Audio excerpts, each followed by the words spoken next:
کہ ان مسلمانوں کے پاس ایمونیشن ختم ہو جائے گا اور خالی رائفلیں اور مشین گنیں رہ جائیں گی۔ ان کی یہ توقع بجا تھی، کیونکہ انڈونیشین حریت پسندوں کے پاس کوئی ایمونیشن کی فیکٹری نہیں تھی، نہ انہیں کسی بھی ملک سے ایمونیشن ملتا تھا۔ اس کے باوجود ان کے پاس ایمونیشن ختم ہونے کے بجائے بڑھتا ہی جا رہا تھا۔ یہ سب امریکہ اور برطانیہ کی فوجوں سے چھینا ہوا تھا۔ میں پہلے بتا چکا ہوں کہ گوریلوں کے لیے یہ حکم تھا کہ وہ ایمونیشن خود حاصل کریں اور گولی اس وقت چلائیں جب انہیں یقین ہو کہ گولی ضائع نہیں ہوگی۔ انگریزوں کو ایک مار اور بھی پڑ رہی تھی، وہ یہ کہ انگریز انڈین آرمی کو بھی انڈونیشین حریت پسندوں کے خلاف لڑا رہے تھے، اور ان کی انڈین آرمی سے مسلمان ایک ایک دو دو کر کے بھگوڑے ہو رہے تھے اور انڈونیشین مسلمانوں کے پاس جا رہے تھے۔ ہندوستانی مسلمانوں کا یہ جذبہ روز بروز بڑھتا جا رہا تھا۔ انگریزوں اور امریکیوں کو یہ بھی پتہ چل گیا تھا کہ مسلمان فوجی فوج میں رہ کر بھی انڈونیشین مجاہدین کی کسی نہ کسی طرح مدد کرتے ہیں۔ یہ مدد بڑی واضح اور نمایاں تھی۔ انگریز دیکھ رہے تھے کہ وہ انڈونیشین گوریلوں کے کسی ٹھکانے پر حملہ کرنے جاتے ہیں تو وہ راستے ہی میں انڈونیشین مجاہدین کے گھات میں آ کر مارے جاتے ہیں۔ انڈین آرمی سے انڈونیشینز کو کچھ اور ساز و سامان بھی مل رہا تھا، مثلا سگنل کور کے فوجی بھگوڑے ہوئے اور وہ خالی ہاتھ نہیں گئے، بلکہ وائرلیس سیٹ، ریڈیو ٹیلی فون اپنے ساتھ لے گئے تھے۔ اسی طرح کچھ اور ضروری سامان انڈونیشین مسلمانوں تک پہنچ جاتا تھا۔ انڈین آرمی کی گاڑیاں تک ان کے پاس پہنچی۔ سب سے بڑی بات یہ تھی کہ انڈونیشیا کے لیڈر مخلص اور بے غرض تھے۔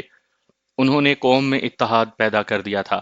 نہ وہاں کوئی سیاسی پارٹی تھی، نہ کوئی مذہبی فرقہ تھا۔ وہاں کے لوگ فرقہ بندیوں کو بھول گئے تھے۔ ان کے ذہن میں دو ہی چیزیں رہ گئی تھی: اسلام اور آزاد انڈونیشیا۔ ہر مرد اور عورت اپنی اپنی جگہ فرض شناس اور ذمہ دار بن گیا تھا۔ میں اپنی آنکھوں دیکھے واقعات سنا چکا ہوں کہ وہاں کے مردوں اور عورتوں کا کردار کس طرح بلند ہو گیا تھا۔ ان کا نعرہ اور نصب العین ایک ہی تھا: مردی کا، یعنی آزادی۔ صلیبی اتحادیوں نے پوری کوشش کی تھی کہ حریت پسندوں کے اتحاد کو توڑا جائے اور ان میں گروہ بندی یا فرقہ بندی پیدا کی جائے۔ انہوں نے ولندیزی اور ہندو عورتوں کے ذریعے سبوتاژ کے ڈرامے کھیلے تھے، لیکن ناکام رہے۔ میں نے یہ دو تین واقعات آپ کو سنائے ہیں۔ میں نے پاکستان کا ذکر نہیں کیا کیونکہ میں اسے ضروری نہیں سمجھتا تھا۔ یہ بتا دینا ضروری سمجھتا ہوں کہ ہمیں ریڈیو کے ذریعے خبر مل گئی تھی کہ پاکستان مارز وجود میں آ چکا ہے، اور پھر قائد اعظم کے انتقال کی خبر بھی ملی تھی۔ پاکستان بننے کی خبر آئی تھی تو ہمارے انڈونیشین بھائیوں نے ہمیں گلے لگا لگا کر مبارکباد دی تھی اور بعض جگہ جشن بھی منائے گئے تھے۔ قائد اعظم رحمۃ اللہ علیہ کی وفات کی خبر آئی تو انہوں نے ہمارے ساتھ بیٹھ کر آنسو بھی بہائے اور آہیں بھی بھری تھیں۔ پاکستان کے مارز وجود میں آنے سے ہم ہندوستانی مسلمانوں کو ایک تو یہ خوشی ہوئی کہ ہم آزاد ہو گئے ہیں اور اب انگریز کے غلام نہیں رہے۔ دوسری خوشی یہ کہ ہم انڈین آرمی کے بھگوڑے تھے، اور کبھی یہ ڈر دل میں آ ہی جاتا تھا کہ کبھی انگریزوں کے ہاتھ چڑھ گئے تو وہ کورٹ مارشل کر کے ہمیں سزائے قید دے گا۔ اب وہ خطرہ ختم ہو چکا تھا اور ہم کہتے تھے کہ اس ملک کو آزاد کروا کے اپنے آزاد ملک میں واپس جائیں گے۔ مختصر یہ کہ اب ہم انگریز کی فوج کے بھگوڑے نہیں رہے تھے۔ پاکستان کے وجود میں آنے سے انڈونیشین مسلمانوں کے حوصلے بڑھ گئے۔ انہیں یہ تاثر ملا کہ آزادی حاصل کی جا سکتی ہے۔ تعلیم یافتہ انڈونیشین کہتے تھے کہ ایک مسلمان ملک پاکستان کے نام سے وجود آیا ہے، اور ایسا ہی دوسرا آزاد مسلمان ملک انڈونیشیا ہوگا۔ ہم بہت کوشش کرتے تھے کہ ریڈیو پاکستان کی آواز سنیں، لیکن پاکستان کا ریڈیو اتنا کمزور تھا کہ اتنی دور تک اپنی آواز نہیں پہنچا سکتا تھا۔ ہمیں مجبوراً آل انڈیا ریڈیو سننا پڑتا تھا۔ اس کی ٹرانسمیشن میں اتنی طاقت تھی کہ انڈونیشیا میں صاف سنائی دیتا تھا، لیکن اس کی خبریں اور تبصرے یک طرفہ اور پاکستان کے خلاف ہوتے تھے۔ صحیح خبر ہم بی بی سی اور امریکہ کے ریڈیو سے سنا کرتے تھے۔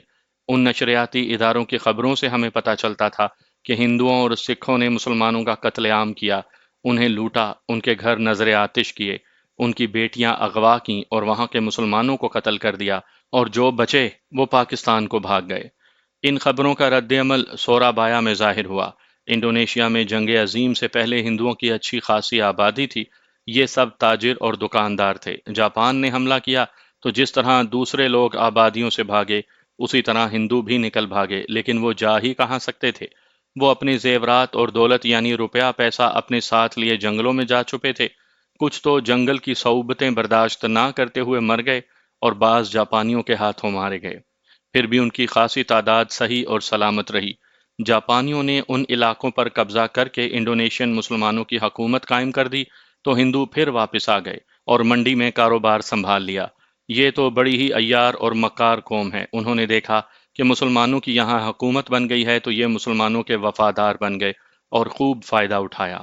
فائدہ یہ کہ کاروبار سنبھال لیا۔ سورا بایا میں ہندوؤں کے دو گھر تھے، پہلے زیادہ تھے لیکن جنگ کے دوران ان میں سے بہت سے دوسرے بڑے شہروں کو چلے گئے تھے۔ ایک روز خبر ملی کہ ان دونوں ہندوؤں کے گھروں کے تمام افراد کو قتل کر دیا گیا ہے۔ ان کے گھر اور ان کی دکانیں لوٹ لی گئی ہیں اور ان کے مکانوں پر مسلمانوں نے قبضہ کر لیا تھا۔ یہ دو پاکستانیوں کی انتقامی کارروائی تھی۔ یہ دونوں پاکستانی میری طرح پہلے ہندوستانی فوجی تھے اور انڈین آرمی سے بھگوڑے ہوئے تھے۔ انہوں نے مشرقی پنجاب میں مسلمانوں کے قتل عام کی خبریں BBC اور امریکن ریڈیو سے سنی تھیں۔ انہیں پتہ چلا کہ شہر میں دو ہندو فیملیاں آباد ہیں۔ ان پاکستانیوں نے اپنے چند ایک انڈونیشین دوستوں کو ساتھ لیا اور ان دونوں فیملیوں کا بچہ بچہ قتل کر ڈالا، گھروں کو لوٹا، کاروباروں کو لوٹا اور انتقام لے لیا۔ عثمان کے ہیڈ کوارٹر میں کانفرنس منعقد ہو رہی تھی جس میں کسی بڑے آپریشن کا فیصلہ کرنا اور پلان بنانا تھا۔ اقوام متحدہ مذاکرات کے ذریعے فائر بندی کرانے کی بہت کوشش کر چکی تھی، لیکن انڈونیشین لیڈر سوائے آزادی کے کوئی اور بات سنتے ہی نہیں تھے۔ مجھے مزید باتیں معلوم ہوئیں جو یوں تھیں کہ انڈونیشین انٹیلیجنس کی رپورٹوں کے مطابق صلیبی اتحادی ہار گئے تھے، لیکن اس شکست کو اپنی جنگی طاقت سے چھپائے ہوئے تھے۔ ان اتحادیوں نے دیکھ لیا تھا کہ ان کے فوجیوں کا مورال بری طرح پست ہو گیا تھا۔ وجہ یہ تھی کہ یہ جنگ اور ہی قسم کی تھی۔ اتحادی فوجوں نے جنگ عظیم ریجمنٹوں اور برگیڈوں کی صورت بھی لڑی تھی اور انہیں توپوں اور ہوائی جہازوں کی مدد حاصل تھی، مگر انڈونیشیا میں وہ اس طرح نہیں لڑ سکتے تھے۔ فوجی ایک دوسرے کو دیکھ کر اپنا حوصلہ اور مورال قائم رکھتے ہیں، لیکن ان فوجوں کے خلاف لڑنے والے نظر ہی نہ آئیں تو یہ کچھ اور ہی بات بن جاتی ہے۔ بات یہ بن جاتی ہے کہ کچھ پتہ ہی نہیں ہوتا کہ کب کوئی گوریلا یا کمانڈو پارٹی ان پر شب خون مارے گی اور سوئے ہوئے کو گولی مار کر یا گرنیڈ پھینک کر غائب ہو جائے گی۔ یہ فوجیں جب جنگل میں گوریلوں کے خلاف جاتی تھیں تو ہر لمحہ ہر فوجی پر موت کا خوف طاری ہوتا تھا کہ نہ جانے کس طرف سے ایک گولی یا ایک گرنیڈ آئے گا اور کئی ایک کو موت کے گھاٹ اتار دے گا۔ گھات کا خطرہ بھی ہوتا تھا۔ امریکی اور انگریز فوجی رات کو خیموں میں یا بارکوں میں سوتے تھے تو بھی ان پر خوف طاری ہوتا تھا کہ دشمن کی گوریلا پارٹی شب خون مارے گی اور وہ سوئے ہوئے موت کے گھاٹ اتار دیے جائیں گے۔ یہ ایسی صورتحال تھی جس نے امریکیوں اور انگریزوں کا مورال مجروح کر دیا۔ یہ دیکھ کر بھی وہ اس کوشش میں تھے کہ فائر بندی ہو جائے۔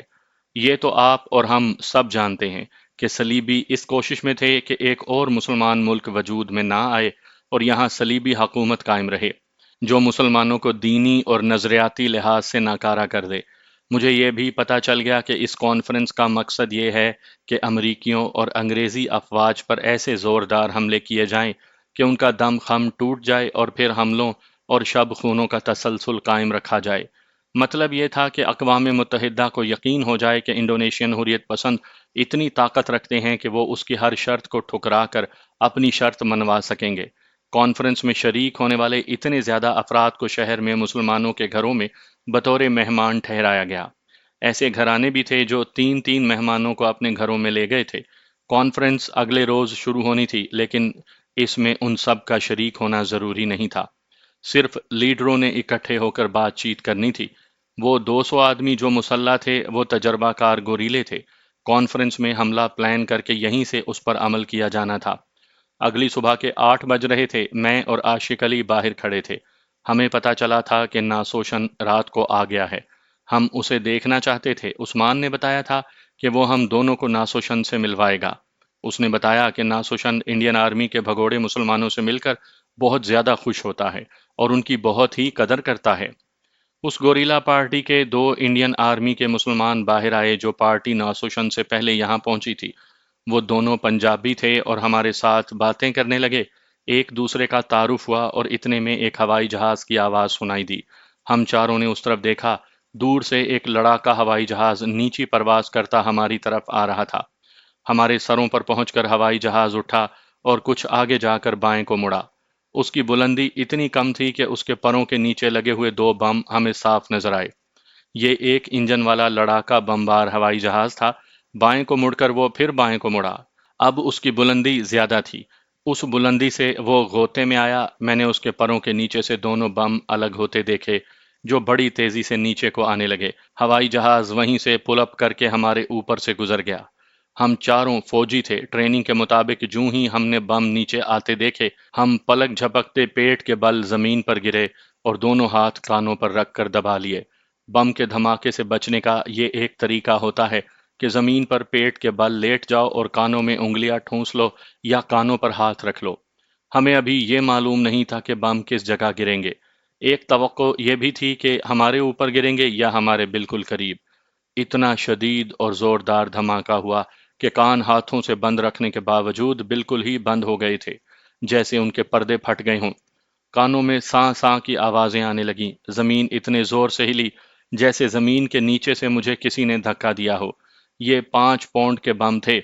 پھٹنے کے بعد ہمیں ان کے اڑتے ہوئے ٹکڑوں کے زناٹے اور چیخیں سنائی دیں، اور پھر میں نے یوں محسوس کیا جیسے ہوا کے طوفانی جھونکے نے ہمیں اس طرف بڑی زور سے دھکیلا ہو جس طرف بم گرے تھے۔ یہ کیفیت چند سیکنڈ رہی اور ہم چاروں جس طرح گرے تھے اسی طرح اپنے آپ کو بڑی تیزی سے اٹھایا اور اس طرف دوڑ پڑے جہاں بم گرے تھے۔ ہم تماشا دیکھنے نہیں جا رہے تھے، بلکہ وہاں ہماری شدید اور فوری ضرورت تھی۔ ہمیں ان لوگوں کو سنبھالنا تھا جو بم کی زد میں آئے تھے۔ وہ تمام کی تمام گوریلا فورس جو ناسوشن کے حکم پر یہاں آئی تھی، اور تمام ایریا کمانڈر اور دیگر شرکائے کانفرنس اس قدر تیزی سے باہر آئے جیسے پہلے ہی باہر موجود تھے۔ ہمیں لوگوں کی چیخ و پکار سنائی دی، خوش قسمتی دیکھیے کہ بم گرے کہاں۔ بارش کے پانی کا ایک خاصا لمبا چوڑا چھپڑ تھا جس میں کناروں تک پانی بھرا ہوا تھا۔ دونوں بم اس میں گرے اور پھٹے تھے۔ اس چھپڑ کے کناروں سے کچھ فاصلے پر لوگوں کے مکانات تھے، لیکن اتنے زیادہ نہیں تھے۔ گنجان آبادی چھپڑ سے کچھ دور تھی۔ یہ ساری آبادی سورا بایا کے باہر کی طرف تھی۔ اصل شہر ذرا ہٹ کر آباد تھا۔ چھپڑ کے قریب جو چند ایک مکان تھے وہ جھونپڑے سے تھے، اور ان میں لکڑی اور بانسوں کے بنے ہوئے بھی 2 یا 3 جھونپڑے تھے۔ یہ سب ملبے کے ڈھیر بن گئے تھے، لیکن جو اچھے مکان ان سے ہٹ کر تھے وہ بالکل محفوظ تھے۔ میں آپ کو بم پھٹنے کے اثرات ذرا سمجھانا ضروری سمجھتا ہوں۔ ہوائی جہاز سے گرایا بم جب زمین سے ٹکرا کر پھٹتا ہے تو اس کے دھماکے کی اس قدر زیادہ قوت ہوتی ہے کہ ہوا کو بڑی تیزی سے پیچھے کو دھکیلتا ہے، اس حد تک کہ جہاں بم پھٹتا ہے وہاں خلا بن جاتا ہے، جسے ویکیوم کہتے ہیں۔ خلا کو اپنی فطرت کے مطابق ہوا اس قدر زیادہ تیزی سے آ کر پر کرتی ہے جس تیزی سے رائفل سے نکلی ہوئی گولی جاتی ہے۔ ایک تو مکان بم کے دھماکے سے اس وقت گرتے ہیں جب دھماکہ ہوا کو ہر طرف پیچھے دھکیلتا ہے، لیکن یہی ہوا اس کے قدر تیزی سے آتی ہے کہ کھڑے مکانات بھی گر پڑتے ہیں۔ زیادہ نقصان واپس آنے والی ہوا کرتی ہے۔ کوئی آدمی کھڑا ہو تو اسے بھی اپنے ساتھ گھسیٹ لائے گی۔ امریکی لڑاکا بمبار ہوائی جہاز کے گرائے ہوئے یہ بم اگر خشک زمین پر گر کر پھٹتے تو چھپڑ سے دور دور کی آبادی کو ملبے میں بدل ڈالتے، لیکن یہ پانی کے اندر پھٹے اس لیے دھماکے کے اثرات نصف سے زیادہ زائل ہو گئے۔ چھپڑ کے کنارے جو مکان گرے تھے وہ اتنے کمزور نہ ہوتے تو نہ گرتے۔ بموں کے ٹکڑوں سے 2 معصوم بچے بری طرح کٹ کر مارے گئے۔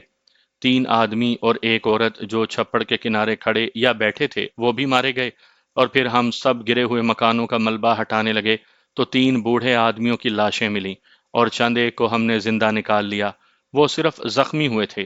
بعد میں پتا چلا کہ چھپڑ میں ایک گائے اور 2 بھینسیں اتری ہوئی تھیں، وہ ماری گئیں، اور 2 3 اور مویشی جو چھپڑ سے پانی پی رہے تھے وہ مارے گئے۔ میں اتنا جانتا ہوں کہ ہوائی جہاز امریکی ایئر فورس کا تھا۔ امریکہ اور برطانیہ کی ایئر فورسوں نے انڈونیشیا میں بمباری سے بہت تباہی مچائی تھی، لیکن صرف دیہاتی علاقوں اور جنگلوں میں۔ شہروں پر انہوں نے اس طرح کی بمباری بہت کم کی تھی۔ دیہاتی علاقوں میں وہ اس لیے دیہاتی بستیوں پر بمباری کرتے تھے کہ وہاں گوریلا حریت پسندوں کو پناہ اور دیگر مدد ملتی تھی۔ ناسوشن بھی وہاں آ گیا تھا، اور وہ دوسرے عام لوگوں کی طرح بھاگتا دوڑتا پھر رہا تھا۔ پھر وہ ایک جگہ رک گیا اور گوریلا کمانڈر اس کے پاس جا کھڑے ہوئے۔ میں اور عاشق بھی قریب چلے گئے۔ مجھے آج تک وہ جلال یاد ہے جو میں نے اس کے چہرے پر دیکھا تھا۔ وہ پوچھ رہا تھا کہ یہ ہوائی جہاز کس طرف سے آیا تھا۔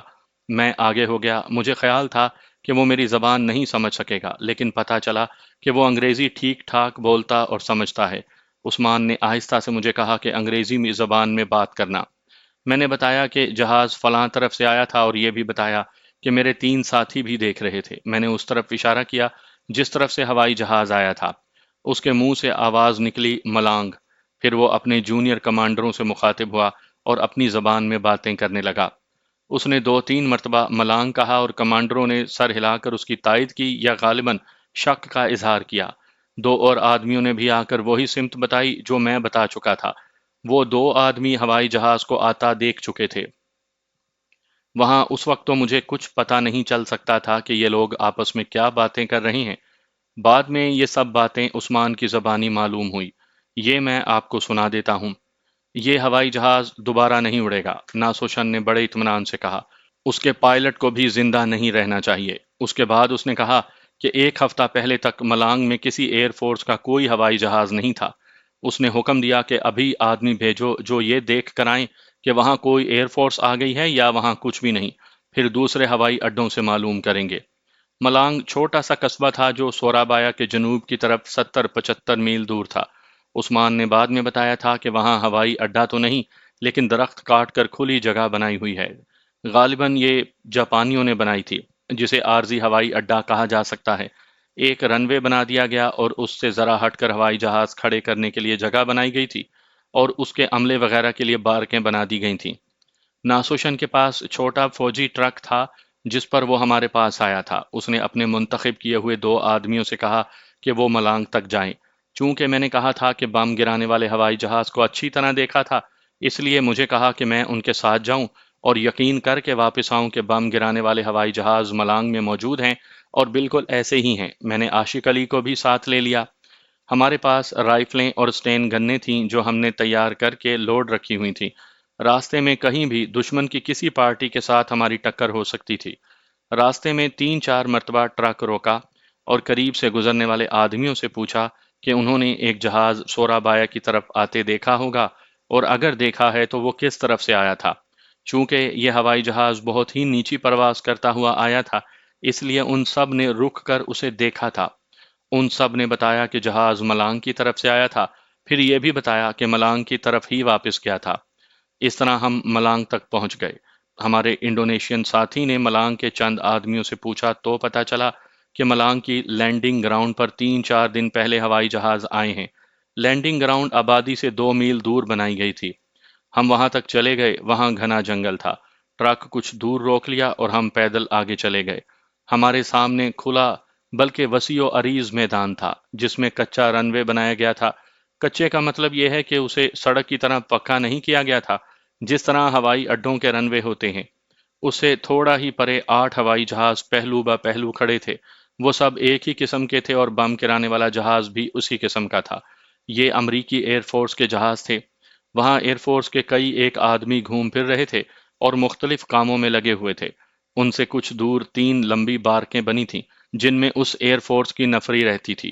میرے انڈونیشین ساتھیوں نے صرف یہ نہیں دیکھا کہ ہوائی جہاز کھڑے ہیں، بلکہ وہ مختلف جگہوں اور زاویوں سے ہوائی جہازوں کو دیکھ رہے تھے۔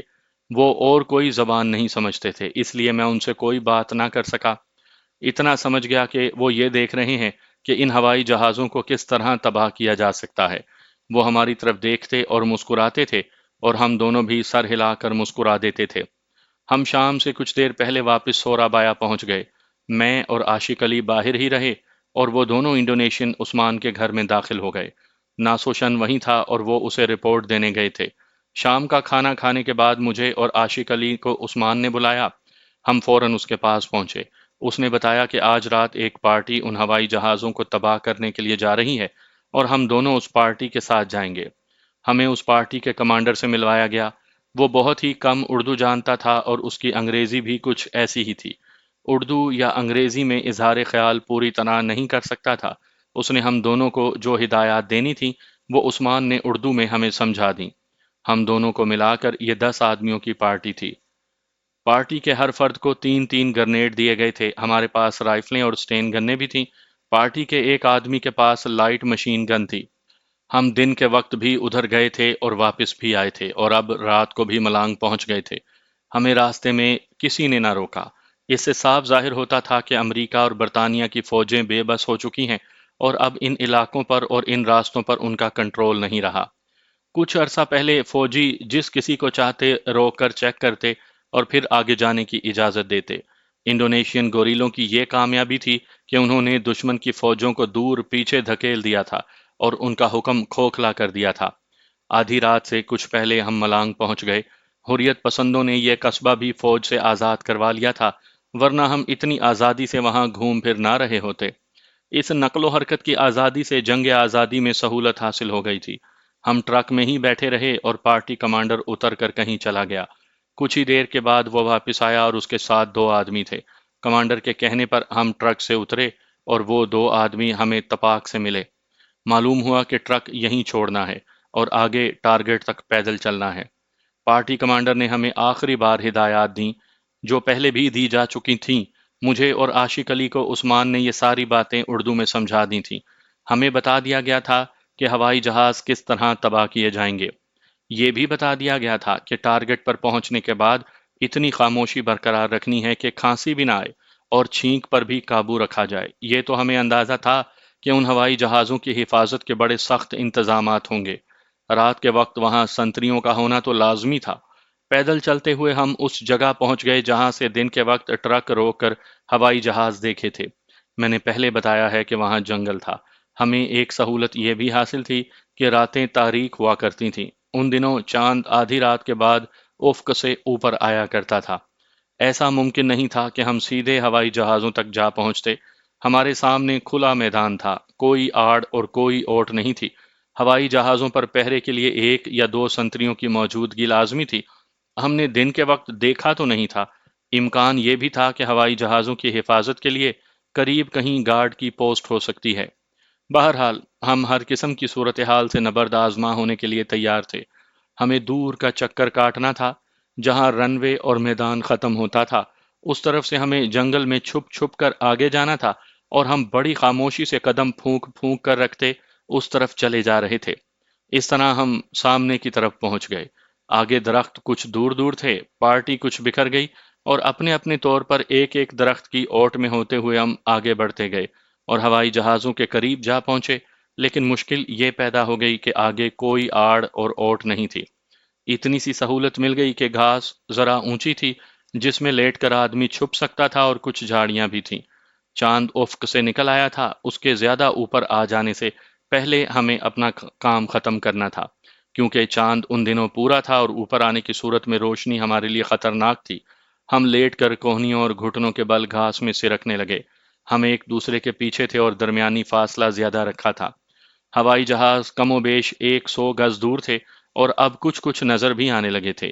یہ بھی نظر آ گیا کہ ایک پیٹرول ٹینک بھی کھڑا تھا۔ یہ بالکل ویسا ہی تھا جیسا آپ سڑک پر دیکھا کرتے ہیں۔ اس کے ذریعے پیٹرول پمپوں کو پیٹرول سپلائی کیا جاتا ہے۔ یہ ٹینک ہمارے قریب تھا، ہوائی جہاز اس سے آگے تھے۔ ہم رینگتے گئے اور پیٹرول ٹینک سے چند ہی قدم دور رہ گئے۔ ہلکے ہلکے قدموں اور باتوں کی آوازیں سنائی دینے لگیں۔ ہم سب اس طرح گھاس میں دبک گئے جیسے یہاں کوئی ہے ہی نہیں۔ میں درمیان میں تھا اور عاشق علی میرے ساتھ تھا۔ پیٹرول ٹینک کی اوٹ سے دو آدمی آہستہ آہستہ چلتے سامنے آئے۔ انہوں نے کندھوں سے رائفلیں لٹکا رکھی تھیں۔ یہ یقیناً ایئر فورس کے آدمی تھے جو ہوائی جہازوں پر پہرا دے رہے تھے۔ ہوائی جہازوں پر پہرا لازمی تھا کیونکہ اس خطے میں جنگی صورتحال بنی ہوئی تھی اور کسی بھی وقت انڈونیشین گوریلے ان جہازوں کو نقصان پہنچا سکتے تھے، بلکہ نقصان پہنچانے آ گئے تھے۔ روشنی اتنی زیادہ نہیں تھی کہ ان سنتریوں کے چہرے پہچانے جا سکتے۔ ان کے لمبے قد اور ڈیل ڈول سے پتہ چلتا تھا کہ یہ امریکی ہیں۔ وہ دونوں ہمارے قریب آ گئے اور رک گئے۔ انہیں اب پیچھے جانا تھا کیونکہ وہ ہوائی جہازوں سے دور نکل آئے تھے۔ ان میں سے ایک نے نہ جانے کسے گالیاں دینا شروع کر دیں۔ وہ انڈونیشینز کو ہی برا بھلا کہہ رہا ہوگا۔ انہی کی وجہ سے ان کو رات کو پہرا دینا پڑتا تھا۔ ذرا رک کر وہ اسی طرف چلنے لگے جس طرف سے وہ آئے تھے۔ وہ تیز نہیں بلکہ ٹہلنے کی رفتار سے چلتے تھے، بہت آہستہ آہستہ۔ میرے قریب پیچھے سے دو انڈونیشین اٹھے اور اتنی احتیاط سے اٹھے کہ مجھے ان کی ہلکی سی سرسراہٹ بھی سنائی نہ دی۔ دونوں سنتری اپنی باتوں میں مگن آہستہ آہستہ جا رہے تھے کہ پیچھے سے ایک ایک انڈونیشین نے انہیں جست لگا کر اس طرح پکڑ لیا کہ بایاں بازو گلے میں ڈالا اور بازو کا گھیرا تنگ کر دیا۔ آدمی کو قابو کرنے کا یہی طریقہ ہوتا ہے، لیکن یہاں یہ دشواری سامنے آ گئی کہ سنتریوں کے قد خاصے لمبے تھے اور دونوں انڈونیشینوں کے قد چھوٹے تھے۔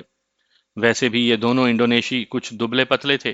انہوں نے امریکیوں کے گلوں میں بازو تو ڈال لیے مگر خنجر نہ چلا سکے، کیونکہ دونوں امریکیوں نے ایسا داؤ کھیلا کہ گوریلوں کے پاؤں زمین سے اٹھ گئے اور امریکیوں نے دھوبی پٹکے کے انداز سے انہیں اپنے آگے گرا لیا۔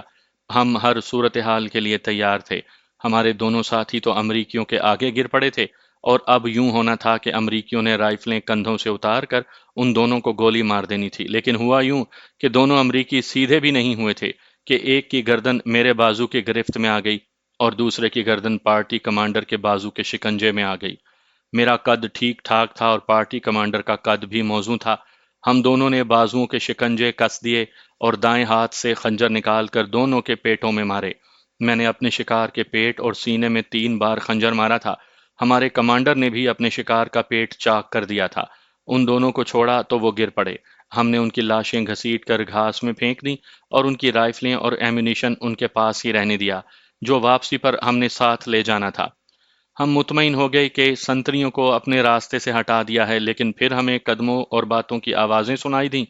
ہماری پارٹی پھر پیچھے ہٹ کر گھاس میں دبک گئی اور ہم آنے والوں کا انتظار کرنے لگے۔ پیٹرول ٹینک کی اوٹ سے 2 اور امریکی سنتری سامنے آئے اور وہیں رک کر ادھر ادھر دیکھنے لگے۔ یہ دونوں غالباً پہلے سنتریوں کی جگہ آئے تھے اور اب ان کا پہرا شروع تھا۔ فوج میں اسے سنتریوں کی بدلی کہا جاتا ہے۔ یہ بھی ہو سکتا تھا کہ رات کو 4 سنتری ڈیوٹی پر ہوتے ہوں گے۔ اگر ایسا تھا تو کوئی انوکھی بات نہیں تھی۔ گوریلوں کی دلیرانہ کارروائیوں کے پیش نظر اتنے قیمتی ہوائی جہازوں کی حفاظت کا ایسا ہی انتظام ہونا چاہیے تھا۔ ایک نئے آنے والے سنتری نے اپنے ساتھی سے کہا کہ معلوم نہیں وہ دونوں کہاں غائب ہو گئے ہیں۔ وہ دونوں وہیں کھڑے ادھر ادھر دیکھتے رہے۔ ایک نے کہا وہ کہیں سو نہ گئے ہوں۔ ایک نے بلند آواز میں انہیں پکارا، لیکن کوئی جواب نہ پا کر دوسرے نے بھی ہانک لگائی۔ سوائے خاموشی کے انہیں کوئی جواب نہ ملا۔ وہ آگے نہ آئے، وہیں سے پیچھے کو مڑے اور آہستہ آہستہ چل پڑے۔ وہ پیٹرول ٹینک کی اوٹ میں ہو گئے تو ہمارا کمانڈر اٹھا۔ اس نے ایک انڈونیشین کو ساتھ لیا اور ہمارے دیکھتے ہی دیکھتے دبے پاؤں چلتے پیٹرول ٹینک کے دوسرے پہلو تک پہنچ گئے۔ 2 اور انڈونیشین اٹھے اور وہ بھی ان کے پیچھے چلے گئے۔ وہ دونوں اس لیے گئے تھے کہ ان کے اگلے ساتھی ناکام ہو جائیں تو وہ دونوں فوراً ان کی مدد کو پہنچ جائیں جیسا پہلے ہو چکا تھا۔ ان دونوں سنتریوں نے یوں کیا کہ آگے جانے کے بجائے پیٹرول ٹینک کے سامنے چلے گئے اور وہاں سے اس طرف مڑ آئے جدھر میرے ساتھی جھکے ہوئے کھڑے تھے۔ یہ تو آمنے سامنے والی خطرناک صورتحال پیدا ہو گئی تھی۔ دونوں امریکیوں نے اپنی رائفلیں کندھوں سے لٹکا رکھی تھیں، پیشتر اس کے کہ وہ رائفلیں کندھوں سے اتار کر ہاتھ میں لیتے اور پھر ان انڈونیشین کی طرف نالیاں کرتے۔ چاروں انڈونیشین مجاہد بجلی کی سی تیزی سے ان تک پہنچ گئے اور انہیں اپنے نرغے میں لے لیا۔ ان میں سے 2 کے پاس ٹامی سب مشین گنیں تھیں، ایک کے پاس اسٹین گن اور چوتھے کے پاس رائفل تھی جس کے آگے سنگین لگی ہوئی تھی۔ آپ شاید جانتے ہوں گے کہ امریکی جنگجو قوم نہیں۔ ہندوؤں کی طرح امریکی بھی بزدل اور بنیے ہیں۔ عیاری، مکاری اور فریب کاری سے کام چلاتے ہیں۔ لڑنا پڑے تو ہجوم کی صورت میں لڑتے ہیں، لیکن فردن فردن لڑائی لڑنی پڑے تو پھر ان کے پاؤں نہیں جم سکتے۔ ہندوؤں کے متعلق میں آپ کو ایک بات بتاتا ہوں جو آپ نے سن 1965 کی جنگ میں دیکھی ہوگی اور 1971 کی جنگ میں بھی۔ ہندو فوج انتہائی زیادہ نفری سے حملہ کرتی ہے۔ جو ہی ان کا جانی نقصان ہونا شروع ہوتا ہے اور نفری کم ہونے لگتی ہے، ان کا حوصلہ ٹوٹ جاتا ہے اور وہ پیچھے کو دیکھنے لگتے ہیں۔ دفاع کی صورت میں وہ سیمنٹ اور کنکریٹ کے بنکروں کے اندر سے ٹھیک فائر کرتے رہتے ہیں، لیکن انہی بنکروں سے نکلنا پڑے تو پھر وہ حوصلہ ہار بیٹھتے ہیں۔ یہی حال امریکیوں کا ہے۔ اپنی قوم کو آپ جانتے ہیں کہ جہاں بھی لڑی ہے بہت ہی کم تعداد میں لڑی ہے اور فتح بھی حاصل کی ہے۔ وجہ یہ ہے کہ مسلمان کو عسکری روح اور ورثے میں ملی ہے۔ ان دونوں امریکی سنتریوں نے جب دیکھا کہ 4 ہتھیاروں کے نرغے میں آ گئے ہیں تو بڑی برخورداری سے اپنے کندھوں سے رائفلیں اتاریں اور ہمارے ساتھیوں کے حوالے کر دیں۔ انہوں نے منہ سے ذرا سی بھی آواز نہ نکالی۔ ان دونوں کو ادھر ہی لے آئے جدھر پہلے ہی ان کے 2 ساتھیوں کی لاشیں پڑی ہوئی تھیں۔ یہ لاشیں انہیں دکھائی گئیں تو ان کے چہروں سے صاف پتہ چلتا تھا کہ ان پر خوف طاری ہو گیا ہے۔ ان میں سے ایک نے پوچھا کہ تم لوگ کیا چاہتے ہو؟ میں نے پہلے بتایا ہے کہ ہمارا پارٹی لیڈر اردو اور انگریزی اتنی تھوڑی جانتا تھا کہ اپنا مدعا بیان نہیں کر سکتا تھا۔ وہ اس امریکی فوجی کی اتنی سی بات سمجھ گیا کہ تم کیا چاہتے ہو؟ میں نے کمانڈر کی طرف دیکھا۔ کمانڈر نے کچھ اشارے کیے، چند لفظ انگریزی کے بولے اور چند اردو کے۔ میں نے اور عاشق علی نے بڑی مشکل سے اس کی بات سمجھی۔ وہ معلوم کرنا چاہتا تھا کہ یہ ہوائی جہاز کیسے کھلتے ہیں۔ گرنیڈ ہوائی جہاز کے اندر پھینکنے تھے تاکہ یہ بالکل تباہ ہو جائیں۔ کچھ دن بعد مجھے معلوم ہوا کہ یہ کسی کو بھی خیال نہیں آیا تھا کہ جہاز کس طرح کھلتا ہے۔ جہازوں کے نیچے گرنیڈ پھینکنے سے ان کے انجن تباہ نہیں ہو سکتے تھے، باڈی کو نقصان پہنچایا جا سکتا تھا جو مرمت ہو جانا تھا۔ میں نے ان امریکیوں سے کہا کہ وہ زندہ رہنا چاہتے ہیں تو ہمارے ساتھ چلیں اور سارے جہاز اوپر سے کھول دیں۔ ان دونوں کے پہلوؤں کے ساتھ ٹامی گنوں کی نالیاں لگی ہوئی تھی۔ انڈونیشین حریت پسند ٹامی گنوں کی نالیاں ان کے جسموں سے ہٹاتے ہی نہیں تھے۔ دونوں امریکی چپ چاپ آگے چل پڑے۔ میں نے راستے میں پوچھا کہ یہاں اور کوئی سنتری یا حفاظتی چوکی ہے۔ انہوں نے بتایا کہ اور کچھ بھی نہیں، اور وہ دونوں پہلے سنتریوں کی جگہ لینے آئے تھے اور انہوں نے واپس چلے جانا تھا، یعنی پہلے سنتریوں کی ڈیوٹی ختم ہو گئی تھی۔ 8 ہوائی جہاز اس طرح پہلو با پہلو کھڑے تھے کہ ان کے پروں کے درمیان چند انچوں کا فاصلہ تھا۔ ایک امریکی سنتری پہلے جہاز پر یعنی ونگ پر چڑھ گیا۔ اس کے اوپر کاکپٹ یعنی پائلٹ کی سیٹ تھی۔ اوپر سلائیڈنگ کور تھا، یہ پلاسٹک کا بنا ہوا ہوتا تھا جو آگے پیچھے سلائیڈ ہوتا تھا۔ امریکی نے اس پر ہاتھ رکھ کر پیچھے کو دبایا تو یہ کور پیچھے چلا گیا اور کاکپٹ کھل گیا۔ اس طرح 8 جہازوں کی کاکپٹیں کھلوائی گئیں۔ یہ پہلے ہی طے ہو گیا تھا کہ ان ہوائی جہازوں کو کس طرح تباہ کیا جائے گا۔ ناسوشن ان جہازوں سے واقف تھا۔ میں انڈونیشی مسلمانوں کی عقل اور ذہانت کا تو پہلے ہی قائل تھا، لیکن جس طرح ان جہازوں کو تباہ کرنے کا پلان بنایا گیا تھا، اس سے تو میں اور زیادہ متاثر ہوا کہ یہ لوگ کتنی عقل رکھتے ہیں۔ غور کریں، اگر باری باری ہر جہاز میں گرنیڈ پھینکا جاتا تو پہلے ہی دھماکے سے بارکوں میں جو نفری سوئی ہوئی تھی وہ فوراً بیدار اور مسلح ہو کر پہنچ جاتی، اور ہم اگر بھاگ نکلتے تو باقی جہاز محفوظ رہتے، لیکن فوج کی بے پناہ فائرنگ سے سب کا بچ کر نکل آنا بھی ناممکن ہوتا۔ ناسوشن نے طریقہ یہ بتایا تھا کہ سارے ہوائی جہاز اوپر سے کھول لیے جائیں اور ہر ہوائی جہاز پر ایک ایک بندہ چلا جائے، اور ایک ہی بار 8 آدمی اپنا اپنا گرنیڈ پھینک کر نیچے اترائیں اور بہت تیزی سے جہازوں سے دور بھاگیں۔ ہم نے یہی طریقہ اختیار کیا کہ ایک ایک آدمی ایک ایک گرنیڈ لے کر ایک ایک ہوائی جہاز کے ونگ پر چلا گیا اور کمانڈر کے اشارے پر گرنیڈوں سے پنیں نکال دیں، اور جب سب تیار ہو گئے تو کمانڈر کے اشارے پر گرنیڈ تمام ہوائی جہازوں کے کاکپٹوں میں پھینک دیے گئے۔ تمام آدمی ونگوں سے کودے اور کئی قدم دوڑ کر زمین پر لیٹ گئے۔ 8 گرنیڈ اکٹھے پھٹے تو ان کا دھماکہ 500 پاؤنڈ کے بم جتنا تھا۔ سب اٹھے اور اس طرف دوڑ پڑے جہاں 2 امریکیوں کی لاشیں پڑی تھیں۔ مجھے ٹامی گنوں کے 2 لمبے برسٹ فائر ہونے کی آواز سنائی دی جو بالکل قریب تھی۔ جلدی ہی پتہ چلا کہ ہمارے کمانڈر نے یہ گن فائر کی تھی اور دونوں امریکیوں کو مار ڈالا تھا۔ ہمارا مشن مکمل ہو گیا تھا اور اب ہمیں بہت تیزی سے وہاں سے بھاگنا تھا۔ ہوائی جہازوں کو آگ بھی لگ گئی تھی۔ اس آگ کی روشنی میں مجھے 2 جہاز نظر آ سکے جو درمیان سے ٹوٹ گئے تھے اور ان کی باڈیاں زمین کے ساتھ لگ گئی تھیں، اور ابھی ان کے پیٹرول ٹینک پھٹنے تھے۔ ہم وہاں سے بھاگے تو ایک بڑا ہی زور کا دھماکہ ہوا۔ پیچھے مڑ کر دیکھا تو پیٹرول ٹینک پھٹ گیا تھا اور اس کا شعلہ دور اوپر تک چلا گیا تھا۔ لیکن اس کے ساتھ ہی ہمیں یہ افسوسناک بات بھی معلوم ہوئی کہ اپنا ایک انڈونیشین ساتھی بھی پیٹرول ٹینک کے ساتھ ہی اڑ گیا۔ یہ اس طرح ہوا تھا کہ وہ انڈونیشی جوش میں آ کر پیٹرول ٹینک پر چڑھ گیا تھا۔ اسے معلوم ہوگا کہ یہ اوپر سے کھلتا ہے۔ اس نے پیٹرول ٹینک کھول لیا اور ایک گرنیڈ اس کے اندر پھینک دیا۔ اسے غالباً اندازہ نہیں تھا کہ یہ پیٹرول سے بھرا ہوا ٹینک کس طرح پھٹے گا۔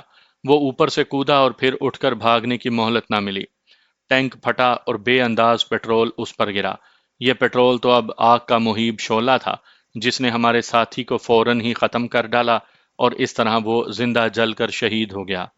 ہم بہت ہی تیز دوڑے۔ ہمیں یقین تھا کہ بارکوں میں سوئے ہوئے امریکی ہم تک نہیں پہنچ سکیں گے۔ انہیں بیدار ہونا تھا، پھر ہتھیار لینے تھے اور پھر جلتے ہوئے ہوائی جہازوں تک آنا تھا۔ اتنی دیر میں ہم نے جنگل میں غائب ہو جانا تھا۔ ہم غائب ہو بھی گئے۔ ہم دوڑتے بھی جا رہے تھے اور جلتے ہوئے ہوائی جہازوں کو بھی بار بار دیکھتے تھے۔ تھوڑے تھوڑے وقفے کے بعد کئی دھماکے ہوئے۔ یہ جہازوں کی ٹینکیاں پھٹ رہی تھیں۔ ایسے مہیب شعلوں کی روشنی میں ہمیں بہت سے امریکی نظر آئے جو ادھر ادھر بھاگ دوڑ رہے تھے۔ اس سے ہمیں اطمینان ہوا کہ وہ ہمارے تعاقب میں نہیں آ رہے اور نہ آئیں گے۔ یہ تو انہیں معلوم ہی نہیں تھا کہ جہازوں کو تباہ کرنے والے کدھر نکل گئے ہیں۔ دوڑ دوڑ کر ہم تھک گئے تو چلنے لگے۔ چاند اتنا اوپر آ گیا تھا کہ اس کی روشنی میں خاصی دور تک چیزیں نظر آتی تھیں۔ جنگلاتی علاقوں میں چاندنی بڑی ہی شفاف ہوا کرتی ہے کیونکہ نمی کی وجہ سے فضا بالکل صاف ہوتی ہے۔ کچھ دور آگے ہم اکٹھے ہونے لگے اور ایک دوسرے کو دیکھنے اور پوچھنے لگے کہ سب خیریت سے ہیں یا کوئی زخمی ہوا ہے۔ سب خیریت سے تھے لیکن ہمارا ایک ساتھی ہم میں نہیں تھا۔ اسے جس نے زندہ جلتے دیکھا تھا سب کو بتایا کہ جوش میں آ کر وہ کیا کاروائی کر بیٹھا تھا۔ سحری کے وقت ہم واپس اس جگہ پہنچ گئے جہاں اپنا ٹرک چھوڑ کر گئے تھے۔ سحری کا وقت تھا، ہر سو خاموشی تھی۔ پیٹرول ٹینک اور ہوائی جہازوں کی ٹینکیوں کے دھماکے ملانگ بستی تک سنائی دیے تھے۔ بہت سے لوگ جاگ اٹھے تھے اور گھروں سے باہر نکل آئے تھے۔ وہاں سے انہیں 2 میل دور کے شعلے تو دکھائی نہیں دیتے تھے کیونکہ راستے میں جنگل تھا، لیکن ان شعلوں نے اس طرف کا آسمان روشن کر دیا تھا۔ وہاں کا گوریلا کمانڈر جانتا تھا کہ ہم کس مشن پر گئے تھے۔ ہمیں دیکھ کر وہ ہم سب سے بغل گیر ہو کر ملا، بے تحاشا خوشی کا اظہار کیا۔ ہم ٹرک میں بیٹھے اور واپس چل پڑے۔